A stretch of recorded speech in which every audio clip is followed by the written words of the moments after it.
અને ગેરંટી છે કે એનાલિસિસ કરીને તારે કહીએ તમે બહાર નીકળી ખાલી કોઈ પૂછી જજો તમારી બાજુ આગળ પૂછી વિદ્યાર્થીઓ પૂછી જજો કે ભાઈ ક્યાં બરોબર એક જ નામ આવે કોઈ વિદ્યાર્થી બીજું કાંઈ આવે જ નહીં.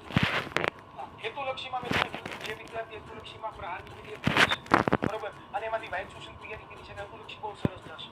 પણ જે વિદ્યાર્થી હેતુલક્ષીની તૈયારી નથી કરી પ્રોપર બરોબર એ વિદ્યાર્થીઓને હેતુલક્ષીમાં કઈ ટેન્શન લેવાની જરૂર નથી બરોબર. કારણ કે તમે જે થિયરી વાંચી છે એની અંદર હેતુલક્ષીના પ્રશ્નો હશે અને ટેન્શન ના લેતા. કારણ કે હેતુલક્ષીને પ્રિડિક્ટ કરવા ઇટ્સ વેરી ડિફિકલ્ટ ટાસ્ક બરોબર. એ બહુ થોડું અઘરું પડે કારણ કે દર વખતે સરકાર હેતુલક્ષી બદલાવતા તો એમાં થોડું ઘણું આમ તેમ થાય તો ગભરાઈ નહીં જવાના. સેક્શન બી સીડી માં બીજો સવાલ બે વાર વાંચજો પછી ક્વેશ્ચન અટેન્ડ કરજો બેટા. બહુ ખાસ ધ્યાન રાખજો. સેક્શન એમાં ઘણા બધા વિદ્યાર્થીઓના માર્ક્સ એટલે પણ કપાય છે સવાલ શું માંગ્યું છે એ જોતા જ નથી. એટલે ઉતાવળ કરવાની નથી બિલકુલ. એકદમ શાંતિથી સવાલને બે વાર વાંચી અટેન્ડ કરવાના પ્રયત્ન કરજો.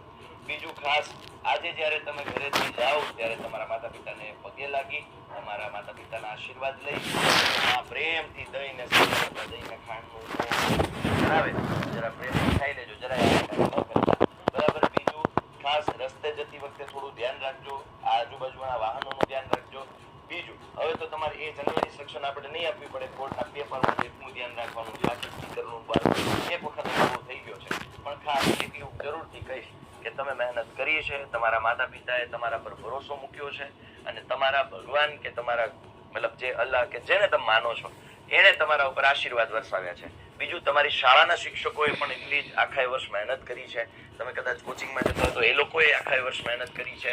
એટલે પેપર પૂરું થાય તો તમારા શાળાના શિક્ષકોનો આભાર વ્યક્ત કરવા જજો બરાબર. કોચિંગના શિક્ષકોનો આભાર વ્યક્ત કરવા જજો. દીકરાઓ એટલું તો આપણે પોઝિટિવ જેસ્ચર હોવું જોઈએ આપણા તરફથી કે એ લોકોએ આખું વર્ષ મહેનત કરી છે, કરાવડાવી છે, તમારા પેપર્સ લીધા છે, પેપર ચેક કર્યા છે. તો એ લોકોને પણ ખાસ તમે એમ જરાક મળવા જાઓ તો એને આનંદ થાય કે ના દીકરાઓ મળવા આવ્યા એમ બરાબર. ખાલી અમારું પૂરું થઈ ગયું કામ પૂરું થઈ ગયું અમને ભૂલી ગયા એવું નથી. એટલે ખાસ દીકરાઓ રિસ્પેક્ટ કરજો. તમારી શાળાના શિક્ષકો કોચિંગના શિક્ષકો એને મળવા જજો.